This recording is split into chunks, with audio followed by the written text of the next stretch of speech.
கோவையில் Stanes Anglo Indian மேல்நிலைப் பள்ளியின் 162வது ஆண்டு விழா பள்ளி வளாகத்தில் வெகு விமரிசையாக நடைபெற்றது. கோவையில் நூற்றாண்டுகளை கடந்த பள்ளியாக அவிநாசி சாலையில் உள்ள ஸ்டேன்ஸ் ஆங்கிலோ இந்தியன் பள்ளி செயல்பட்டு வருகிறது. கோவையின் முக்கிய பகுதியில் செயல்பட்டு வரும் இந்த பள்ளியின் நிறுவனரான ராபர்ட் ஸ்டேன்ஸ் கோவை நகரின் வளர்ச்சியில் முக்கிய பங்கு வகித்துள்ளார்.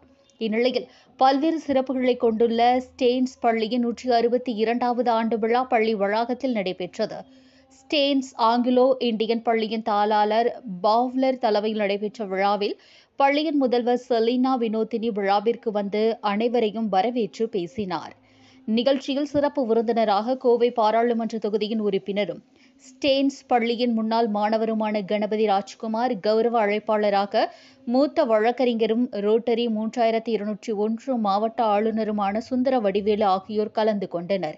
விழாவில் பள்ளியின் முன்னாள் மாணவரும் பாராளுமன்ற உறுப்பினருமான கணபதி ராஜ்குமாருக்கு பள்ளியின் உயரிய விருது வழங்கி கௌரவிக்கப்பட்டது. தொடர்ந்து பேசிய அவர், இந்த பள்ளியில் பயின்ற முன்னாள் மாணவர் என்பதில் தாம் பெருமிதம் கொள்வதாக கூறினார்.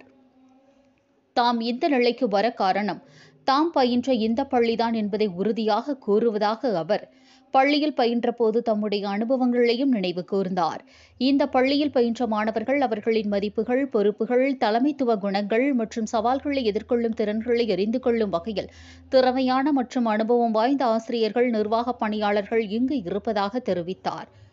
தாம் இப்போது இந்திய பாராளுமன்றத்தில் உரையாற்றுவதற்கும் இந்தியாவின் முன்னணி தலைவர்களிடம் பேசுவதற்கும் இந்த பள்ளியில் பயின்ற அனுபவம் தமக்கு இன்றளவும் கை கொடுப்பதாக நினைவு கூர்ந்தார்.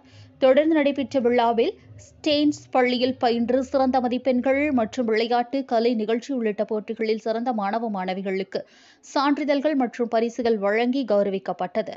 நிகழ்ச்சியில் பெற்றோர்கள், முன்னாள் மாணவர்கள் உட்பட பலரும் கலந்து